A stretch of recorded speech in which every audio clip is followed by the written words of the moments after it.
Hello बच्चों, good morning. आज हम संकाय एवं विषयों की समझ में हमारा टॉपिक चल रहा था निर्देशित अध्ययन विधि या निरीक्षित स्वाध्याय विधि या कहें कि सुपरविजन स्टडी मेथड या डायरेक्ट स्टडी मेथड। वो टॉपिक चल रहा था। कल हमने परिभाषाओं अर्थ के बारे में कुछ बातें की थी। आज हम निर्देशित अध्ययन विधि या पर्यवेक्षित अध्ययन विधि के पद या सोपानों के बारे में बात करेंगे। सभी विधियों में हम पद और विधियों के बारे में इसलिए जानना चाहिए क्योंकि हमें पता चले कि कोई विधि किस तरह से फॉलो की जाती है कि किसी भी विधि से पढ़ाने के लिए सबसे पहले हमें क्या करना चाहिए। ठीक है, तो क्या आज का अपना टॉपिक क्या है? निर्देशित अध्ययन विधि।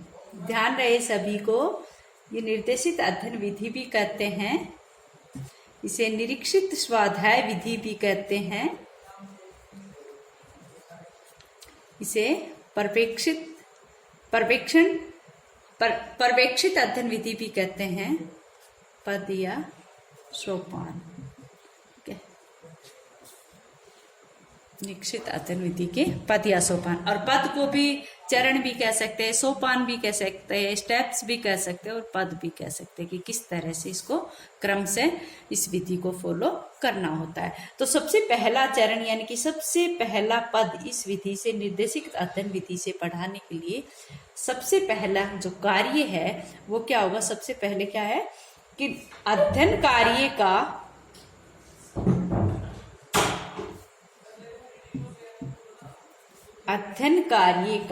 निर्धारण। अध्ययन कार्य का निर्धारण। अब ये निर्धारण कौन करता है? कक्षा अध्यापक करता है। कल हमने बताया था कि किस तरह से अध्यापक बच्चों को अपनी विषय वस्तु में से ही टॉपिक देता है। इस विधि में उनको स्वयं अध्ययन करने के लिए आदेश देता है और वो बच्चों को बाद में उनसे क्वेश्चन पूछता है। उस टॉपिक की समस्या के समाधान के लिए बार बार बच्चे अपने अध्यापक से गाइडलाइन लेते हैं या फिर कुछ ना कुछ जो भी समस्या या कठिनाई आती है वहां पर वो उनसे उनका मार्गदर्शन प्राप्त करता है। तो इसीलिए उनको निर्देश देते हुए अध्यापक इस विधि का शिक्षण करवाते हैं, इस विधि के माध्यम से विषय वस्तु का शिक्षण करवाते हैं। तो सबसे पहला कार्य क्या है इसमें? अध्ययन कार्य का निर्धारण करना। तो अध्ययन कार्य का निर्धारण कौन करता है? अध्यापक करता है। यानी कि अध्यापक जब कक्षा में जाएगा तो सबसे पहले वो प्रस्तावना पूछेगा और प्रस्तावना के बाद अध्यापक जो है वो छात्रों को अपनी जो उनकी विषय वस्तु है उनकी तरफ ले जाएगा और उनको विषय वस्तु का निर्धारण करेगा या फिर उसका वितरण करेगा कि सभी बच्चे इस विषय वस्तु को पढ़ो, या फिर जैसे सब बच्चों को अलग अलग टॉपिक दे देता है। जैसे कल मैंने बताया था कि 3 वर्गों में कक्षा को विभाजित कर सकता है। तो सबसे पहले क्या कार्य करेगा अध्यापक? कार्य का निर्धारण करेगा, यानी कि विषय वस्तु का निर्धारण या वितरण करेगा। निर्धारण या वितरण, ये कार्य करेगा। दूसरे स्टेप में कक्षा अध्यापक क्या करेगा? दूसरे यानी कि निर्देशित अध्ययन विधि में दूसरे स्टेप में क्या किया जाता है? इसके बाद किया जाता है अध्ययन संबंधी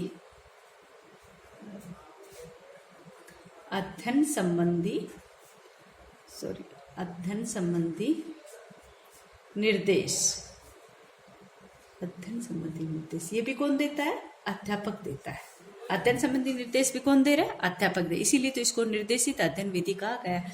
बेटा इसमें इस पद जो ये भाई अध्ययन कार्य का निर्धारण हो जाता है, तो निर्धारण के बाद यानी कि निर्धारित की हुई विषय वस्तु को ही अध्यापक कहेगा कि तुरंत इसको शीघ्रता से पढ़ो या फिर उसको आलोचनात्मक दृष्टि से देखो कि इसमें क्या कमी है, क्या खूबी है। तो ये निर्देश भी कौन देता है? अध्यापक देता है। सबसे पहले तो उसने विषय वस्तु का निर्धारण करके सभी बच्चों को अलग अलग हो या एक सा हो कक्षा में उसका निर्धारण करते कि ये बच्चा इस समस्या का समाधान करेगा, ये इसका वितरण करेगा। फिर उस अध्ययन संबंधी जो सामग्री है या विषय वस्तु है उसका को पढ़ने के लिए आदेश देगा, निर्देश देगा। कौन? कक्षा अध्यापक। तुम तुरंत इस विषय वस्तु को शीघ्रता से पढ़ो और देखो। ठीक है। तीसरे स्टेप में क्या होगा? शिक्षक के द्वारा, अध्यापक के द्वारा, शिक्षक के द्वारा पर्यवेक्षण पर्यवेक्षण। अब पर्यवेक्षण क्या होता है? निरीक्षण करना। ठीक है, आप सभी जानते हो कि पर्यवेक्षण क्या होता है? निरीक्षण करना। जब अध्यापक ने कार्य का निर्धारण कर दिया है और बच्चों को आदेश दे दिया है कि तुम इस विषय वस्तु का आलोचनात्मक अध्ययन करो या इसको पढ़ो फटाफट शीघ्रता से, तो उसके बाद अध्यापक क्या देख रहा है? वो पर्यवेक्षण कर रहा है, वो बच्चों का निरीक्षण ऑब्जर्वेशन कर रहा है, सुपरविजन कर रहा है। क्यों कर रहा है? कि भाई बच्चे इस विषय वस्तु को पढ़ रहे हैं कि नहीं। ठीक है, जब छात्र स्वयं पढ़ने लग जाते हैं तो अध्यापक क्या करता है? उनको देखता, उनका पर्यवेक्षण करता है कि बच्चे विषय वस्तु को पढ़ रहे हैं या नहीं। तीसरे स्टेप में शिक्षक के द्वारा पर्यवेक्षण किया जाता है। और चौथा या लास्ट स्टेप जो है उसमें ये कहता है आवृत्ति कार्य व श्यामपट्ट कार्य। लास्ट स्टेप है। 3 तरह का कार्य करने के बाद अध्यापक क्या करता है? आवृत्ति कार्य करता है। आवृत्ति यानी कि फिर से पुनः उसी कार्य को दोहराता है। छात्र जब जो विषय वस्तु बताई जाती है उसको पढ़ लेते हैं तो अध्यापक क्या करता है?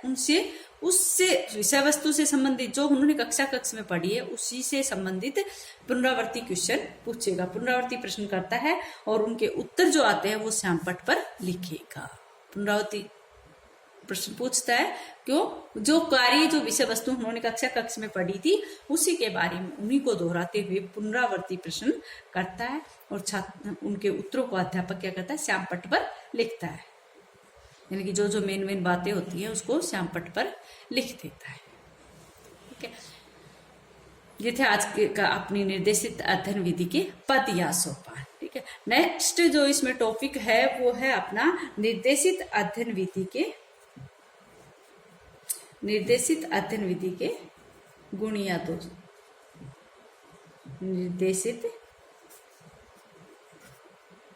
अध्ययन विधि के गुण। सबसे पहले हम इसके गुण या विशेषताओं के बारे में बात करते हैं कि इसमें कौन कौन सी विशेषताएं पाई जाती है। ठीक, निर्देशित अध्ययन विधि के गुण या विशेषताओं के बारे में अध्ययन करेंगे। अब इसमें विशेषताएं क्या है बेटा?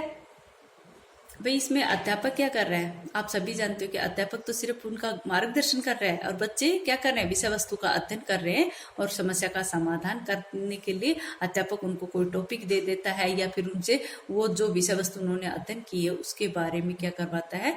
उससे पुनरावर्ती प्रश्न पूछता है। इसलिए यहाँ पर सबसे बड़ी विशेषता इसके अंदर आएगी कि जो बच्चे हैं, पालकों में, विद्यार्थियों में या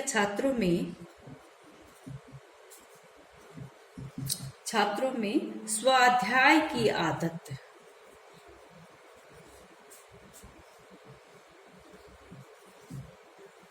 स्वाध्याय की आदत का विकास, स्वाध्याय की आदत का विकास। जैसे अपनी प्रोजेक्ट मेथड में था उसी प्रकार से यहाँ पर भी बच्चा क्या कर रहा है? बच्चे को कार्य दिया गया अध्यापक के निर्देशन में, तो बच्चा क्या कर रहा है? उसका स्वयं ही उस विषय वस्तु का अध्ययन कर रहा है और स्वयं ही तुरंत उसके पुनरावर्ती प्रश्नों का उत्तर दे रहा है।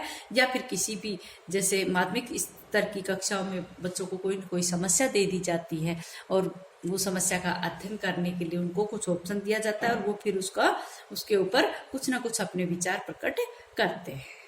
ठीक है, तो छात्रों में स्वाध्याय की आदत का विकास किसमें होता है? निरीक्षित अध्ययन विधि में या पर्यवेक्षण अध्ययन विधि में या फिर कहेगी निर्देशित अध्ययन विधि में। ठीक है, दूसरी जो इसमें विशेषता है ये है कि मंद बुद्धि व पिछड़े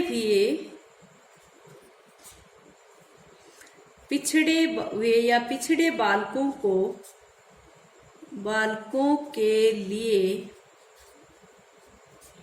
उपयोगी। ये कैसे है?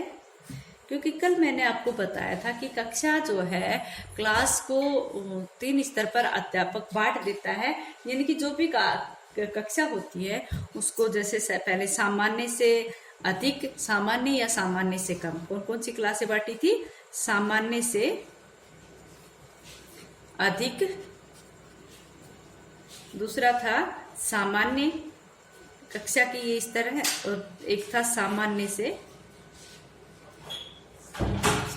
से कम या नीचे, कुछ भी कह सकते हैं। तो इस तरह से इसमें प्रतिभाशाली बच्चे आ जाते हैं, इसमें नॉर्मल बच्चे आ जाते हैं, और इसमें जो शारीरिक या मानसिक रूप से विक्षिप्त बच्चे होते हैं वो आ जाते हैं। तो मंद बुद्धि या पिछड़े हुए बच्चों के लिए भी ये विधि अधिक उपयोगी है, क्योंकि उनको उनकी क्षमता या उनकी योग्यता के अनुसार कार्य दिया जाता है। भाई टॉपिक तो एक ही होता है, लेकिन जो इसमें इजी होता है वो किसको दिया जाता है?